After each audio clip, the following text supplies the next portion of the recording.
아침을 뉴스로 깨웁니다. 신율의 출발 새아침. 우리나라 국회의원들에 대한 전문성, 여기에 말들이 많습니다. 국회는 지역 대표성뿐만이 아니라 직능 대표성도 가져야 하는 게 오늘날 현실이지만 이 다양한 직능과 다양한 이익을 국회가 대의하기에는 너무나 한쪽 직종에 쏠려 있다는 지적이 많습니다. 국회가 아무리 법을 만드는 곳이라고는 하지만 법 쪽의 출신 인사들이 너무 많다는 얘기인데요. 아침부터 이 문제에 대해서 왜 지적을 하냐 하면 이제 국감이 얼마 남지 않았기 때문입니다. 국감 시간은 촉박한데 여기다가 전문성마저 떨어지니까 국감이 제대로 되기는 글렀다는 얘기가 벌써부터 나오고 있는데요. 이 와중에 국회의원의 세비, 그러니까 월급 인상 문제까지 거론되고 있으니 국민들은 어리둥절할 뿐입니다.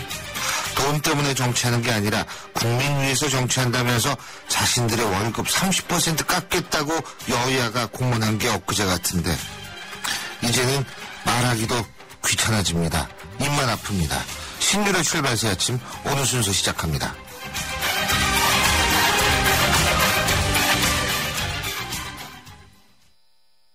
지휘자 금난세입니다. 베토벤이 후세에 위대한 음악을 남길 수 있었던 것은 악상이 떠오를 때마다 반드시 메모하는 습관 때문입니다. 최고의 음악을 위한 금난세 씨의 노력은 매일매일 양지 다이어리와 함께합니다. 나의 역사 속엔 언제나 양지 다이어리. 뉴스를 읽어드립니다. 뉴스를 보여드립니다. 뉴스를 들려드립니다. 최영일의 뉴스 매거진. 오늘도 뉴스 정리해보면서 하루를 출발해보겠습니다. 최영일 시사평론가 나와 계십니다. 어서 오십시오. 네, 안녕하세요. 예. 어제 10월의 첫날도 시끄러웠고. 아, 그렇죠. 예. 벌써 주말이에요, 근데. 맞습니다. 예. 연휴가 축하합니다. 있나요? 예. 고맙습니다. 생일보다 좋으시죠? 그럼요. 예, 그렇습니다. 근데 오늘 카피는 뭡니까? 네. 이 좋은, 그러게요. 금요일 같은 목요일 아침에. 그러니까 불금이 아니라 불목. 예. 오늘 또 술 드시는 분들 많이 계실 텐데요. 아. 오늘 카피는 The Day After. 그날 이후라는 게 사실 영화 제목이죠. 네, 그날 이후. 맞습니다. 영화 제목. 그 다음 날 이렇게 우리가 부를 수 있는데요. 9월 마지막 날 워낙 큰 지진을 한번 겪어나서 그 다음 날 하루가 어땠는가. 어제도 아주 시끄러웠죠. 세월호 네. 특별법 극적 타결됐다. 국회 본회의 열리고 논란 중에 다행이긴 한데요. 이게 완전 타결이 아니다 보니까 이럴 거면 특별법과 나머지 현안들을 분리해서 처리하는 것이 낫지 않았겠나. 야권 내 이제 이런 의견도 있습니다만 다 사후 약방문입니다. 그거 제가 옛날부터 얘기했는데. 그러니까요. 예? 저도 그때 얘기했어요. 귀닫고 있다가 왜 지금 그런 얘기를 해요? 참. 자, 그런데 이제 어제 후폭풍을 대비하기 위한 이제 움직임들이 보였는데요. 교수님 생각에는 후폭풍일 것 같으세요? 그냥 큰 지진 넘어가고 여진일 것 같으세요? 그거는 경우에 따라 다르죠. 맞습니다. 제가 볼 때는 솔직한 얘기로 저는 후폭풍 가능성이 굉장히 높다고 봅니다. 네. 그리고 더데이 애프터라는 영화가 이 핵전쟁 다음 맞습니다. 날에 관한 얘기이기 때문에 네. 오늘 카피를 저는 아주 공감하고 있어요. 네. 카피에 대해서. 카피를 잘못 뽑았나요? 전 공감하고 네, 있어요. 어제 보면 오후 2시경에 박영선 새정치민주연합 원내대표가 먼저 안산 가족대책위 사무실을 찾았습니다. 예. 이 유가족 측의 여야 합의 반대를 의식하지 않을 수 없으니까 예. 야당 입장은 10월 한 달 기간이 있으니 유족이 특별법 타결에 참여할 수 있도록 온 힘을 기울이겠다. 예. 믿어달라 이 얘기고요. 이 안산에서 마주치진 않았고요. 이완구 원내대표는 조금 늦게 오후 3시 반경에 가족대책위와 만남을 가졌는데 주요 메시지는 유족이 원하지 않는 특검 후보는 절대 추천하지 않을 거다. 우리를 믿어달라. 그리고 합의에 동의해라. 이런 당부였습니다. 문제는 합의가 끝난 후에 여당은 다소 안도하는 분위기고요.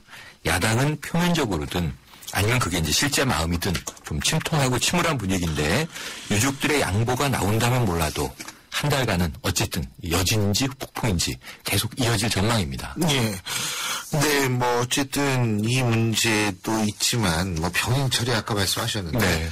국회 90개 법안, 90여 개 법안 처리했다고 해서 일이 다 끝나는 게 아니에요. 2시간 10분 동안 다 했더라고요. 참, 정말. 2시간 10분 동안 할 수 있는 걸 150일을 안 하고 있었어요. 초등학생들 방학 숙제도 2시간 10분 동안 못합니다. 그러게 말입니다. 네, 근데 이 국가를 움직이는 얘기 2시간 10분 동안 아무리 자구 수정만 했다고 그러지만, 근데 어쨌든 내부 문제도 그렇고 해결할 게 많잖아요. 네, 여야 내부에 문제들이 있는데요. 첫 번째 지금 드러나고 있는 문제가 야당 내부의 박영선 원내대표 거취 문제입니다. 사실 사실은 탈당 직전까지 갔었잖아요. 네. 그 내부 갈등이 의원 전수 의견을 물어서 이제 봉합이 되면서 미봉책이라고 당시에 그랬는데 예. 이 당시에 이 비대위원장은 바로 내려놨었고요. 원내대표에 대해서는 시한부였습니다. 세월호 특별법 협상이 끝날 때까지 하는 거다. 근데 결과에 상관없이 직후에는 이제 사퇴한다. 그랬는데 이제 끝났잖아요. 일단 합의가. 이 상황에서 박영선 원내대표는 그동안 사퇴 메시지를 쪽지에 적어서 주머니에 넣고 다녔다 그래요. 미련 없다. 언제든지 그만두겠다. 근데 이제 그제밤 극적 타결과 본회의가 개의된 이후에 야당 내 분위기가 다소 누그러지고 있다는 관측입니다. 물론 이제 다수 강경파의 반응이 아직 나타나지 않았지만 좀 지켜봐야 하지만 또 파트너인 이완구 원내대표는 계속 협상을 해왔잖아요. 그래서 이 협상의 후처리도 남아있는 만큼 박영선 원내대표가 계속 해야 하는 게 아닐까 하고 이렇게 파트너를 거두는 모양새도 보였는데 이게 이제 야당의 결정사항이기 때문에 뭐 여당 원내대표 얘기가 순풍으로 도와줄지 역풍을 불러일으킬지 이거는 좀 지켜봐야 될 문제죠. 어제 상당히 좀 비판을 세게 한 그 사정시민주연합의 중진 의원이시죠. 추미애 의원. 한번 직접 오늘 2부에서 얘기도 그 얘기 꼭 물어봐 주세요. 예. 원내대표 문제 중요하니까. 예. 그럼요. 그리고 또 여당 내도 마찬가지인데요. 예. 뭐 야당만은 하겠습니까만 김현우 의원 사태도 그렇고 여당은 조금 한숨 돌린 상황인데 그래도 여당 내 기류도 아주 미묘합니다. 어제 마침 또 서청원 의원 인터뷰 하셨잖아요. 그저께요. 서청원 이 최고위원의 존재감이 확 부각이 됐고요. 그 다음에 이제 요 세월호 특별법 문제 꺾고 넘어가고 국회가 작동하기 시작하자 이제 김문수 보수혁신위원장 이 위원회가 어떻게 흘러갈 것인가 이 당내 세력화 갈등 당권을 세우면서 정치복원을 약속한 김무성 대표가 조금 우물쭈물했었는데 어떻게 이제 새롭게 좀 힘을 세워나갈 것인가 요 문제를 어제 이제 살짝 언급을 한 것이 김무성 대표가 공무원 연금 개혁안 문제 뜨겁지 않습니까? 당정청 간에 조만간 주체를 명확히 할 예정이다. 그러면서 이제 당 역할을 좀 강조할 그런 모습을 애써 강조하고 있는데요. 이것도 좀 지켜봐야죠. 그렇습니다. 저희가 사정시민주연합의 원희영 혁신정치위원장 인터뷰를 했거든요. 근데 제가 뭐 매일은 아니지만 제가 김문수 전지사, 김문수 위원장한테는 전화를 자주 합니다. 이제 목소리가 나오실 때가 됐는데. 예? 혹시 이 방송을 듣고 계시면 제가 전화를 하면 전화를 좀 받아서 저희 인터뷰 좀 응해 주십사. 정말 청취자 여러분 대신해서 제가 공개적으로 부탁을 드리겠습니다. 저도 함께 부탁드립니다. 듣고 싶습니다. 그럼요. 의견을. 참 저랑 모르시는 분도 아니고요. 그러게요. 그리고요. 제가 아까 국정감사 말씀드리지 않았습니까? 그죠? 이거 뭐 국정감사도 있고 이게 참 여러 가지 그러니까 이게 열려도 걱정이에요. 열려도 걱정이에요. 맞습니다. 오프닝 멘트를 날려주셔서 정말 30% 깎는다 그랬는데 그거 어떻게 됐지? 맞아요. 그 생각이 확 나는 거예요. 우리 국민들의 IQ를 뭘로 하는지 청취하는 분들. 근데 오늘 이거 말고 또 여러 가지가 있습니다. 수 있죠. 어제 마지막에 저를 그 제시카 탈퇴 소식 소녀시대 전해드렸더니 아침부터 계속 중년 팬으로 모르셔가지고 이제 변태가 되는 상황인데요. 별 말씀. 중요한 건 이런 겁니다. SM 엔터테인먼트 주가가 주식 총액이 한 8천억 정도 왔다 갔다 하거든요. 어제 제시카 탈퇴한다는 소문에 소문이 아니라 확정된 거죠. 이야. 하루 만에 시가총액이 그래요? 630억 원 정도가 빠졌어요. 그러니까 한류 스타의 이제 상품 가치 이 정도가 된다. 이런 걸 우리가 알 수 있는데 이 아시안 게임 중인데 한류 문제 때문에 조금 걱정이 됩니다만 또 한 가지 큰 사안이 어제 현정화 감독 저 탁구 스타 술 먹고 운전하시고 만취 운전을 해서 굉장히 불미스러운 음주운전 사고로 물을 일으켰고요. 또 이제 어제부터 중국은 국경절 아닙니까? 맞아요. 일주일 동안 요커 중국 관광객 한 16만 명 들어온다고 하는데요. 요커가 한문으로 여객이죠. 여객. 그냥 여객이죠. 여행하는 손님들. 관광객 이렇게 합니다만. 근데 또 아시안 게임 운영 미숙이 계속 벌어지고 있어서 이 스포츠 국민 스타의 일탈 또 뭐 이 한류 스타 9인조가 8인조가 되는 뭐 이런 상황 또 여러 가지 이제 미숙한 우리의 모습들 또 사회 지도층의 노블리스 오블리주 부재 이런 것들을 좀 특단의 반성이 필요한 게 아닌가 생각을 해봅니다. 아시안 게임 운영 미숙 얘기는 이게 계속 나오는데 계속 나오네요. 이 중간에 바뀌질 않더라고요. 네. 또 어제 뭐 한류 엑스포라는 이상한 그 공연 행사가 파행으로 가고 있다 그래서 아마 손실피해액들이 좀 나올 것 같고요. 사회 문제들이 일파만파 있습니다. 아랍 선수 다 통역할 수 있는 자원봉사가 한 명도 네, 없다는 들었습니다. 거.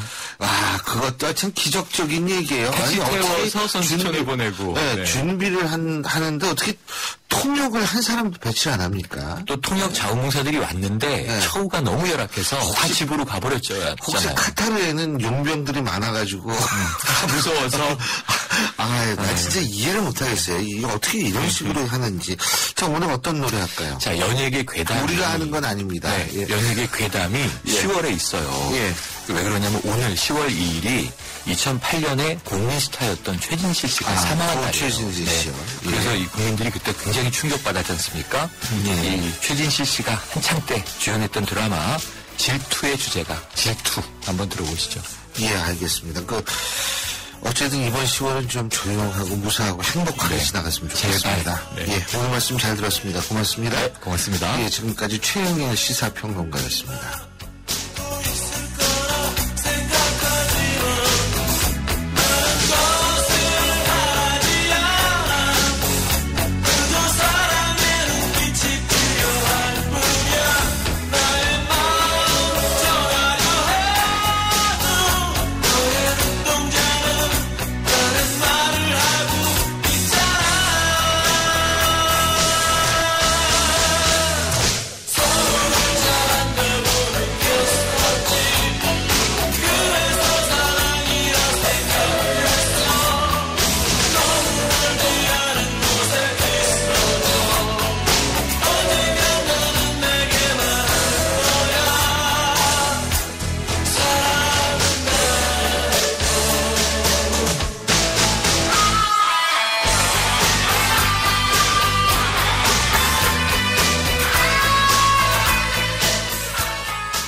여러분은 지금 대한민국 유일의 보도 채널 YTN 뉴스 FM에서 보내드리는 신율의 출발 새 아침을 듣고 계십니다. 요새 말입니다. 이 원엔 환율 하락세가 심상치 않습니다. 8월 초에는 100엔당 1,000원 선을 지키고 있었는데 지난달 그러니까 9월이죠. 이 9월 들어서는 950원에서 960원 수준에 머물렀다고 하는데 일각에서는 100엔당 800원 수준까지 떨어질 수 있다는 전망을 하기도 합니다. 엔저가가 장기화될 경우에 우리 경제에 미칠 영향이 적지 않아서 정부 차원의 대책 마련이 요구되고 있다고 하는데 환율 전문가시죠. 숙명여자대학교 경제학부 신세동 교수 연결해서 이거 도대체 어디까지 떨어질지 그리고 이렇게 떨어지면 우리 경제에 어떤 영향을 미칠지 얘기 들어보겠습니다. 신 교수님 안녕하세요. 네, 안녕하십니까. 예. 근데요, 이 환율은 복잡하고 막 그래서 이게 예측도 하기 힘들다고 그러더라고요. 예? 네. 예. 근데 이제 좀 복잡한 얘기니까 좀 쉽게 말씀해 주세요. 그 어려운 전문 용어 쓰시면은 네. 사람이 더 좌절감만 느낍니다. 그러니까 좀 쉽게 말씀해 주시고요. 예. 원은 환율의 하락. 이게 이제 그러니까 엔화에 대한 원화가치 상승이죠. 엔저. 이게 어느 정도로 심각합니까, 일단은? 첫째는 이게 지금 앵저가 시작된 게 한 3년 됐어요. 3년 됐어요. 36개월인데 예. 이 36개월 지속된 것은 지난 40년을 놓고 보면 거의 최장기간 지속되는 거다. 이게 이제 첫째고요. 둘째로는 최근에 지금 떨어진 게 960원이 언제부터 떨어졌냐면 1,500원서부터 떨어졌거든요. 예. 이게 이제 한 60%가 돼요. 예. 근데 이렇게 60%가 떨어진 적이 과거에는 없었어요.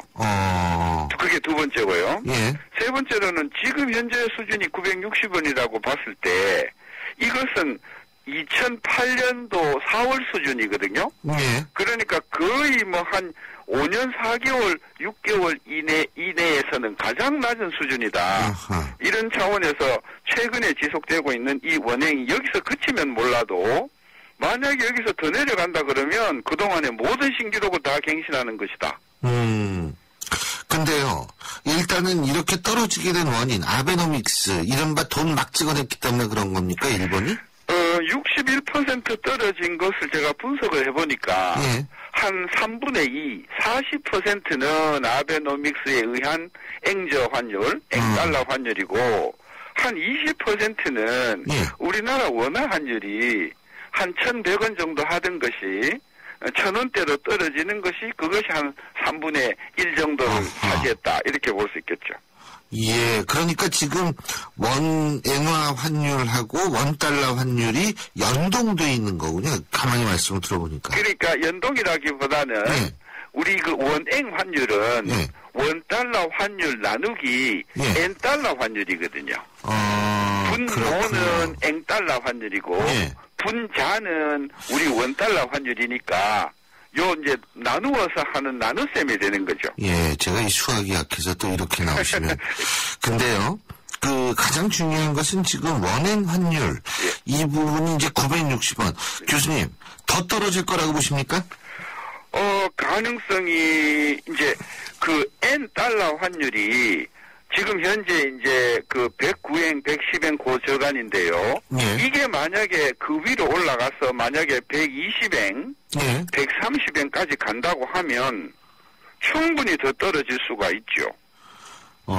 그렇게 되면 우리나라 경제에 어떤 영향을 미칩니까? 일단 일본 앵화 환율이 그렇게 올라가주면 예. 이제 일본의 자동차나 반도체, 전자부품 이런 회사들이 자기네 수출 가격을 달러 베이스로 떨어뜨려요.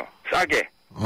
그러니까 일본 자동차, 일본 맥주, 일본 타이어, 일본 전자부품들이 전부 국제시장에서 가격이 한 20%, 30% 떨어지니까 우리나라 제품보다도 오히려 일본 것이 더 싸지는 현상이 생기면서 우리나라로부터 사가던 사람들이 일본으로 바이어선을, 구매선을 옮기면서 우리나라 수출이 타격을 입게 되는 거죠. 그렇게 된다라는 걸 우리 정부도 잘 알고 있을 텐데, 사실은 이 환율을 개입해서 뭐 어떻게 올리고 이런 게 굉장히 힘든 것 같더라고요. 정부 어떻게 해야 됩니까? 물론 이제 원칙적으로는 그런데, 일본도 아베 수상이 의도적으로 앵화를 약세시키기로 작심을 했었거든요. 예. 따라서 이 정책의 입장이 어쩌냐에 따라서, 환율은 얼마든지 이제 정책적으로 올리고 내리고 할 수가 있는데, 근데 이제 우리나라에서는 이상하게 이 환율은 100% 시장에서 결정되는 것이다. 이런 그 생각을 하는 분들이 참 많아요. 예, 저는 그런 그렇게 줄 알았어요. 생각하지 않습니다. 저는 정부가 생각하는 어떤 그런 목표에 따라서 환율의 급격한 변동을 좀 조절하는데 적극적으로 나서야 된다. 그거를 어떻게, 그럼 엔화를 매입하고 막 이런 방식으로 해가지고, 아니면 우리도 돈을 더 찍어낼 수는 없잖아요. 인플레이션 때문에 돈 더 찍어낼 수는 없는 거 아니겠어요? 어떤 방법이 있습니까? 예를 들면? 네, 이제 방법은 크게 두 가지인데, 하나는 예. 금리를 내려버리면, 예. 우리나라 금리를 내려버리면, 예. 예를 들면 아베가 자기네 금리를 내리듯이 우리도 금리를 내려버리면 우리나라 돈이 매력이 없거든요. 그러니까 우리나라에 들어와 있던 외국인 투자가들이 예. 이거 이제 재미없다. 돈을 그러니까 돌아가겠다. 예. 해서 이 사람들이 가지고 있는 원화를 앵화로 바꾸면서 빠져나가면서 이제 우리 원화 환율이 올라가게 하는 방법이 하나가 있고요. 예. 또 하나는 우리가 사실 빚이 좀 많거든요. 예. 대외적으로 기업도 그러고 정부도 그러고 대외적으로 꼬운 돈이 많기 때문에 그 꾼 돈을 우리가 조기에 상환을 한다. 이렇게 해서 이제 달러를 우리가 사면 또 환율이 올라가니까 정책적으로 환율을 조금 이렇게 의도적으로 정책을 수행하는 방법은 다양해요. 그게 있을까요? 가만히 있지는 않죠. 사실은 말은 못해서 그러지. 왜냐하면 주시는 하고 있다 그러는데 주시하면 무슨 행동을 해야 될 거 아니에요? 근데 그 말씀 뭐합니까? 정책 당국이 되면 예. 말하는 것하고 생각하는 것이 꼭 일치할 수 없을 때가 많아요. 그러니까 속으로는 이거 참 큰 문제다라고 생각하지만 예. 나서서 저같이 이거 큰 문제입니다 이런 이야기를 하기는 곤란한 경우가 많죠. 그렇군요. 근데요, 또 한 가지는 지금 말입니다. 아베노믹스가 일본 측에서요, 아베노믹스를 걷어들이면서, 나름대로 미국처럼 이 양적 완화 축소 이런 방향으로 나아갈 가능성은 없나요? 없습니다. 없어요? 없고, 문제는 지금 앵화가 그동안 아베 수상이 와서 굉장히 약세가 많이 됐는데, 일본 경제가 별로 안 살아나잖아요. 안 살아나는 게 아니에요. 이게 환율의 변화는 우리나라도 그러고 일본도 그러고 한 2년 정도 지나야 그게 이제 경기를 살리는 효과가 나타나거든요. 따라서 앵저가 한 2년 정도 지속이 되었으니까 앞으로 이제 일본의 수출이 굉장히 살아나면서 진짜 일본의 아베노믹스가 특히 환율에 있어서는 크게 성공했다 하는 이런 평가를 조만간 받게 될 거라고 봐요. 그러면 더 지속하겠네요, 그거를. 근데 그렇죠. 그럴 수가 있죠. 근데 제가 좀 이해가 안 되는 게 돈 찍어내는 거 아니에요, 결국은. 근데 그 인플레이션 때문에 나중에 역풍 맞는 거 아닙니까? 이제 이런 게 있죠. 정부가, 그러니까 중앙은행이 돈을 풀잖아요. 돈을 푸는데 사람들이 자기 은행에서 풀린 돈을 자기가 가지고 있으면 그게 풀린 게 아니거든요. 그러니까 위에서 돈을 계속해서 부어도 그 부은 돈을 금리도 낮고 주가도 안 오르고 부동산도 대책이 없으니까 나는 차라리 현금으로 들고 있는 게 낫겠다 해서 사람들이 그 풀린 돈을 전부 집에 창고라든지 금고 안에 넣어 놓으면 아무리 풀어도 물가 올라가거나 경제가 변화가 안 오거든요. 유통이 안 되기 때문에 그렇죠. 거죠. 그걸 우리가 이제 사재기라 그러는데 호갱이라고 하는데 지금 전 세계적으로 나타나고 있는 현상이 중앙은행이 적극적으로 통화를 풀어도 그게 풀리질 않고 개인의 어떤 금고에 잠겨 있는 사장되는 그런 현상이 굉장히 농후하게 일어납니다. 그러면 그 돈은 언젠가 풀리긴 풀릴 거 아니에요? 그거는 이제 주가가 올라간다든지 땅값이 올라간다든지 경기가 좋아진다든지 하는 그런 어떤 예상이 생기면 그때서부터 사람들이 이제 갖고 있던 돈이 나와서 투자가 될 텐데 지금까지는 그런 어떤 기미가 안 보인다는 거죠. 그렇군요. 그러니까 지금 그러면 일본을 보더라도 일본 국내에서의 인플레이션은 그렇게 심하지 않다. 이렇게. 지금 거의 한 10년째 디플레이션이고요. 물가가 떨어지고 있고요. 우리는 이제 한 3, 4% 물가가 상승하던 게 이제 1%대로 떨어지니까 저는 잘 됐다고 생각하는데 이제 한측에서는 또 이것도 우리도 일본식으로 물가가 오히려 네거티브로 마이너스로 가는 게 아니냐. 요렇게 걱정해서 선제적으로 돈을 좀 더 풀자 그러는데 저는 돈 풀어도 물가가 내려가는 것을 일본을 보고서도 일본에는 그렇게 돈을 푸는데도 물가가 계속 마이너스잖아요. 그래서 물가가 떨어지니까 돈을 풀면 물가가 올라간다 이런 공식은 이미 사망한 지 한 30년 됐습니다. 그렇다면 장기적으로 볼 때요. 장기적으로 볼 때 원엔 환율은 어떻게 될 거라고 보십니까? 여기서 일단 장기는 한 몇 년 정도로 말씀하시는 것부터 말씀해 주시죠. 이제 우리가 한 5년 뒤, 6년 뒤는 도저히 알 수가 없고요. 지금 이제 환율을 움직이는 그 뒤 힘 중에 하나가 정치적인 어떤 합의거든요. 다시 말하면 미국하고 일본이 어떤 잠재적인 합의가 없으면 그 일본 앵화 환율이 움직일 수가 없단 말입니다. 따라서 앞으로 한 2년 동안 오바마 정부가 지속되는 전제하에서 놓고 보면은 앵화는 저는 120엔대까지 갈 수 있다. 그러면 앵화가 달러에 대해서 120엔까지 가면 우리나라 환율은 900원 아래로 떨어질 수 있다. 여기서 이제 저일도 안 하면 그렇게 될 수 있다는 것이고 정부가 적절한 대책을 하면 아마 960원 그 아래로 크게 떨어지기는 어렵지 않겠는가. 그렇군요. 960원 아래로는 정부의 개입에, 그러니까 정부의 의지에 따라서는 그 정도까지는 컨트롤이 가능하다 이 말씀이신데. 그렇죠. 현상 유지니까요. 960원대가 되더라도 타격받는 수출 기업은 많을 것 같아요. 그럼 아까도 이야기했지만 지금 현재 960원 선이 벌써 지난 한 3년 동안 60%가 이게 약세가 된 거니까 일본 앵화가. 이것만 해도 저는 금년 내년에 우리가 일본하고 경쟁에서 굉장히 밀린다. 아시아 게임에서는 우리가 압도적으로 일본을 이겼지만 앵 환율이 이렇게 되면 수출에서는 우리가 상당히 일본한테 불리해질 가능성이 있고 따라서 선제적으로 지금 환율을 좀 정책을 적극적으로 해줘야 된다. 그렇군요. 정부 과연 어떤 일을 할지 주목해 보겠습니다. 오늘 말씀 여기까지 듣죠. 고맙습니다. 네, 감사합니다. 지금까지 숙명여자대학교 경제학부 신세동 교수였습니다. 안녕하세요. 초보 운전자 수지입니다. 도로는 무섭고 차는 왜 이리 많은지. 엄마야. 그래서 저는 살아있는 친구를 만났어요. 반응형 블랙박스 유라이브. 와, 정말 살아있네. 유라이브. 살아있는 블랙박스 유라이브. 신율의 출발 새 아침 1부 순서는 여기까지고요. 잠시 뒤 2부에서 뵙죠. YTN 라디오 환경 캠페인. 숲의 경제적 가치를 알고 계십니까? 우리 국민 1인당 연간 136만 원의 가치를 돌려주는 고마운 숲. 하지만 한 번 훼손된 숲이 되살아나려면 50년 이상이 걸린다고 합니다. 시장에 갈 땐 비닐봉투 대신 장바구니로, 가까운 거리는 걷거나 자전거로, 일회용 컵보단 나만의 예쁜 컵으로 우리가 실천하는 작은 행동이 녹색 지구를 오케할 수 있습니다. 이 캠페인은 더 나은 내일을 위해 동행하는 신한은행과 함께합니다. 말씀하세요. 더 듣겠습니다. 더 귀를 기울이겠습니다. 사람이 중심인 행복한 도시를 위해 안전한 서울을 만들 의견을 보내주세요.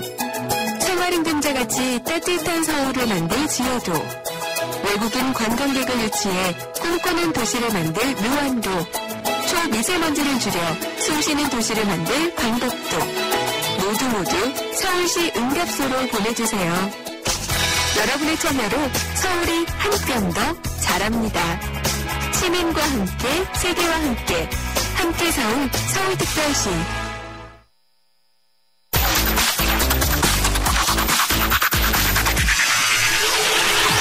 신율 출발 새 아침. 신율의 출발 새 아침 2부 순서 시작합니다. 여러분 전부 다 잘 아시다시피 어제 이 여야 원내대표들이 모두 안산을 찾았었죠. 그런데 그 안산을 찾아서 이완구 새누리당 원내대표는 눈물을 흘렸고, 또 강원고 유가족 대표는 어제의 만남이 아주 긍정적이었다, 이런 얘기를 했다고 합니다. 그 긍정적인 것만큼 세월호 문제가 좀 빨리 해결이 돼서 우리 정치 더 이상 발목 잡지 말았으면 좋겠다는 생각이 드는데요. 그래서 오늘 저희 2부에서는 추미애 의원과의 인터뷰 준비되어 있습니다. 인터뷰 전에 먼저 교통정보 들어보겠습니다. 김정은 캐스터.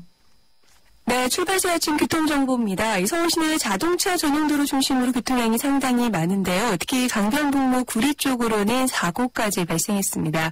동작대교 목간 지점, 한강대교 조금 지난 지점 3차로에 승용차 추돌 사고인데요. 뒤쪽으로 방화대교부터 사고 지점까지도 시속 20-30km 미만 정체를 보이고 있고요. 강건도 올림픽대로 하남 쪽으로 이동하는데 행주대교부터 한강대교까지 강변북로와 비슷하게 밀리고 있습니다. 반대 공항 쪽으로 이동하는 데는 올림픽대교 부근, 그리고 잠실대교부터 동호대교까지 차간 거리를 좁히고요. 강변북로 일산 쪽으로 이동하는 데도 올림픽대교부터 반포대교까지 정체 서행으로 이동합니다. 내부순환로 전 시간에 비해 교통량은 조금 늘었는데요. 그나마 동서간 이동하는데 강변북로와 올림픽대로보다는 좋습니다. 강동쪽으로 이동하는 데는 홍지문터널 부근에서만 정체가 이어지고 있고, 반대편 강서쪽 성산대교 쪽으로 이동하는 데는 기름램프에서 정릉램프 사이로 짧게 서행이 되다가 다시 홍자램프 부근 지나는데 서행으로 이동합니다. 오늘 외곽과 이어지는 도로들, 동부간선도로와 서부간선도로 정체가 만만치 않은데요. 동부간선도로 이용해서 도심 쪽으로 진입하는데 창동교부터 성동교까지 조금 긴 구간 정체 감안하셔야겠고요. 의정부 쪽으로 이동하는 데도 월계 1교부터 노원교 지나는데 시속 20-30km 안팎으로 이동합니다. 서부간선도로 역시 외곽 쪽으로 이동하는데 거의 전 구간에서 밀린다고 보셔야겠고, 도심 쪽으로는 신정교 이전부터 목동교 지나는데 시속 20-30km 안팎으로 이동합니다. 분당 수서로 외곽 쪽으로는 비교적 여유가 있습니다. 다만 도심 들어가는 데는 복정에서 탄천까지 정체가 이어지고 있고요. 이어지는 청담대교는 북단에서 남단, 옆에 영동대교 역시 북단에서 남단 쪽으로 서행인데, 그날 그나마 성수대교 상황이 좋다는 점 참고하시기 바랍니다. 고속도로들도 전체적인 흐름은 좀 좋은 편이지만 그래도 곳곳에 정체 구간 빠르게 늘어나고 있는데 특히 경인고속도로 이용해서 서울 쪽으로 진입하는데 부천에서 신월까지 5km 구간 정체가 이어지고 반대편 인천 쪽으로 나가는데도 부평에서 서인천 사이로 역시 5km 구간 제속도를 내지 못하고 있습니다. 시구간 정체를 보이는 경부고속도로 역시 부산 쪽으로 이동하는 데는 한남에서 반포까지 짧게 정체가 되고 있고요. 서울 쪽으로 진입하는 길은 달래내부터 밀리기 시작해서 서초 나들목까지 모두 8km 구간에서 속도가 떨어지고 있습니다. 출발새 아침 교통정보였습니다.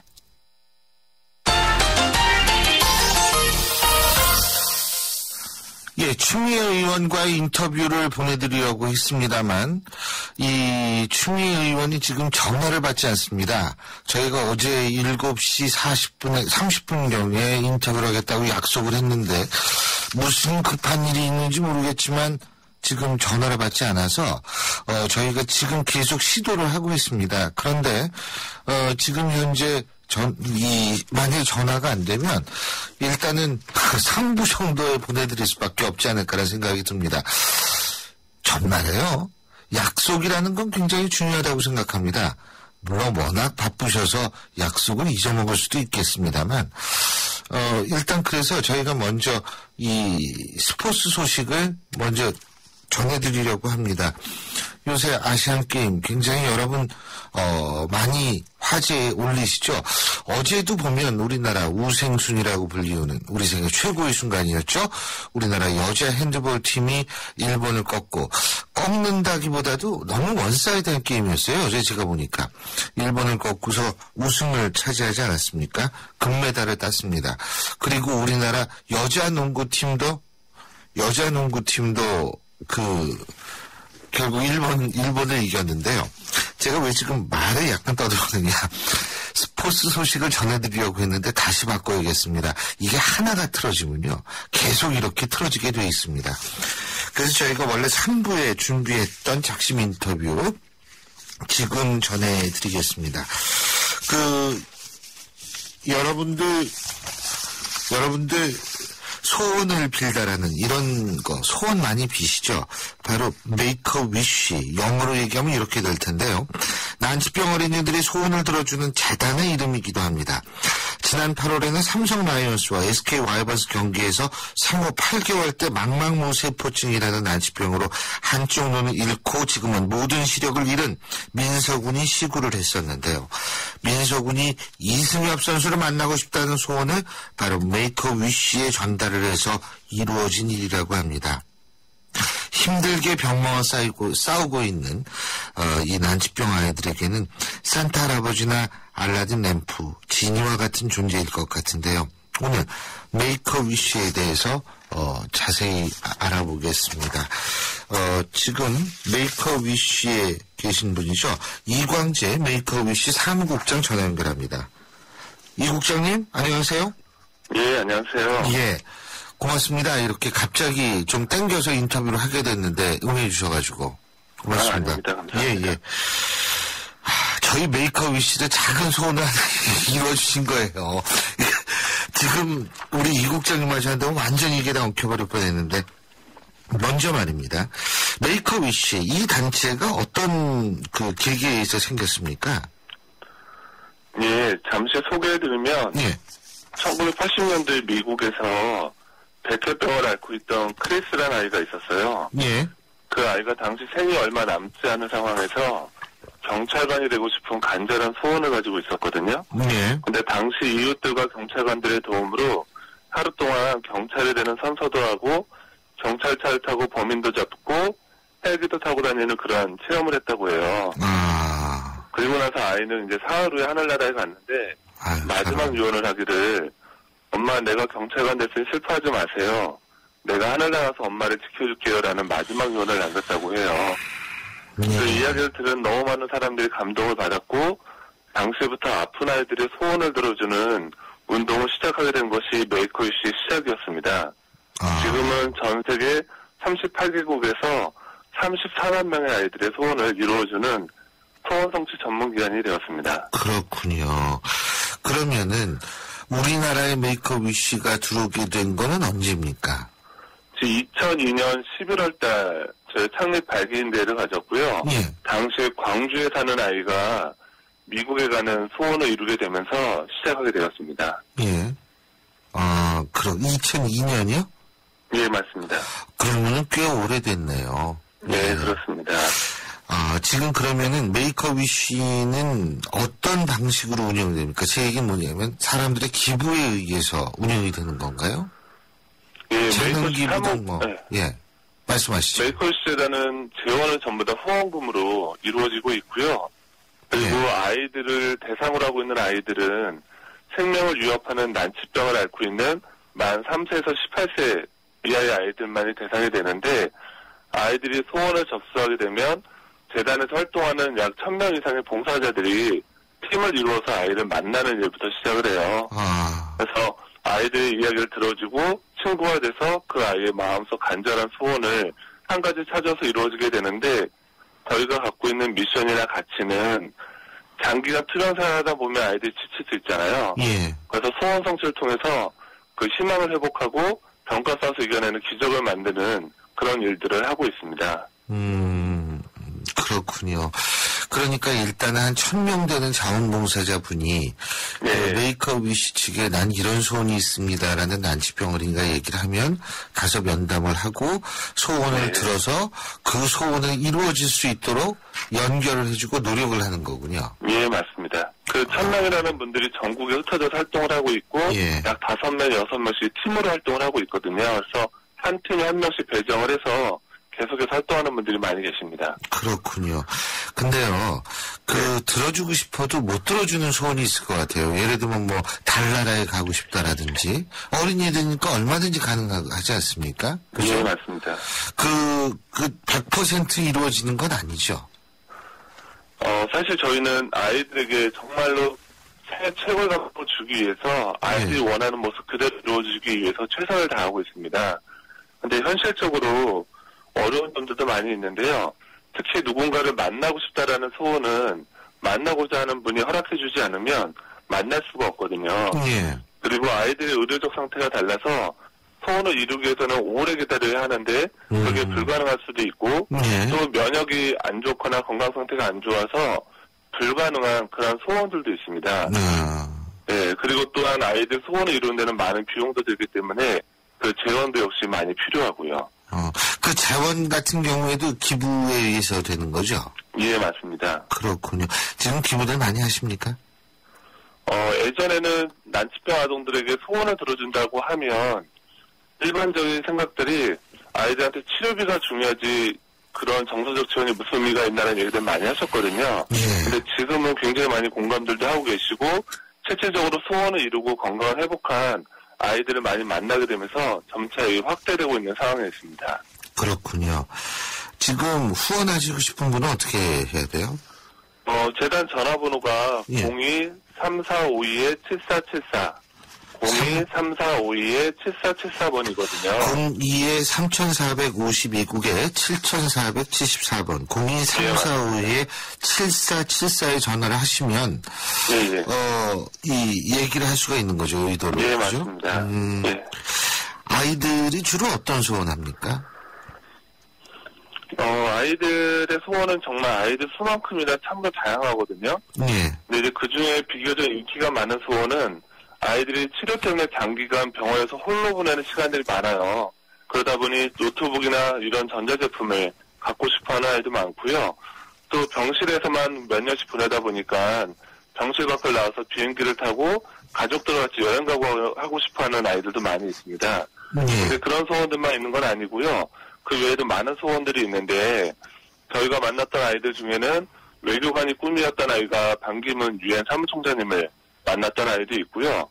그리고 과학고등학교에 다니던 친구가 자신보다 작고 어린 아이들이 힘들어하는 걸 보면서 과학으로 자신이 잘하는 과학으로 어떻게 아이를 도울지 고민하다가 빌게이츠를 만났던 경험도 있습니다.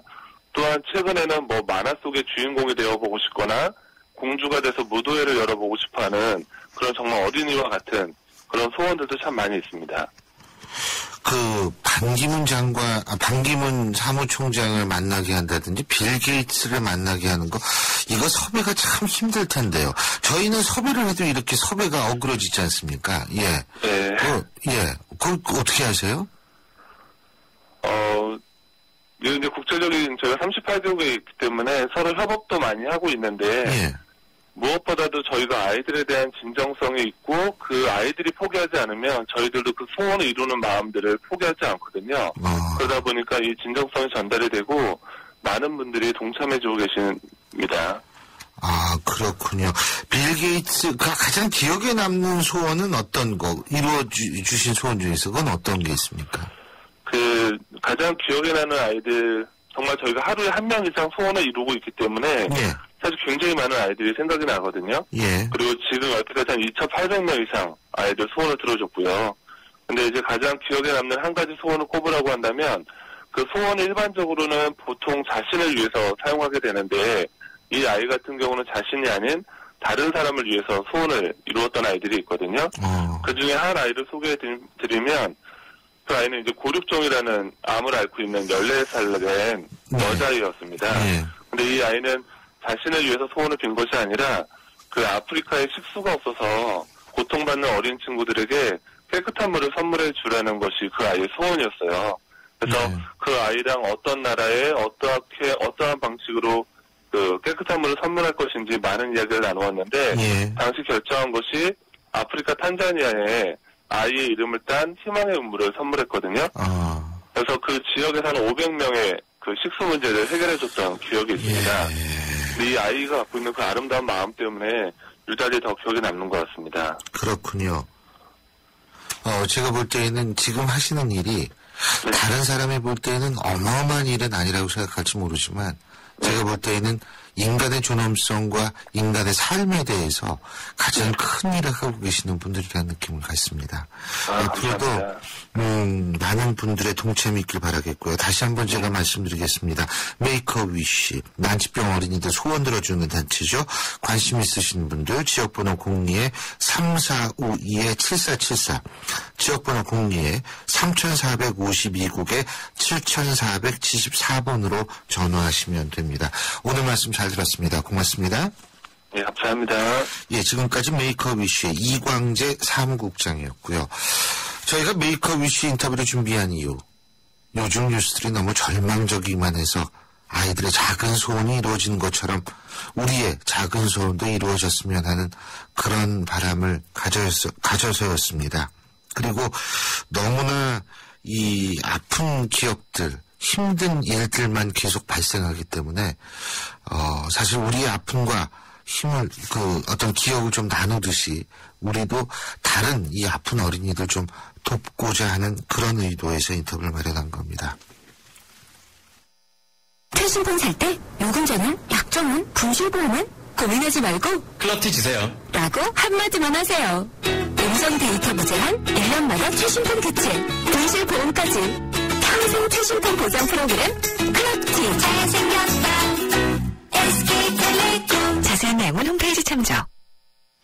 예, 저희가 원래 2부에 보내드리려고 했던 새정치민주연합 추미애 의원과의 인터뷰가 2부에서는 결국은 이루어지지 못했습니다. 그래서 저희가 방송이 좀 고르지 못했는데요. 이런 점 청취자 여러분께 다시 한번 사과드리고요. 저희가 계속 시도해 보겠습니다. 전화되면 추미애 의원과의 인터뷰는 3부에 보내드리겠습니다. 2부 순서 여기서 줄이겠습니다.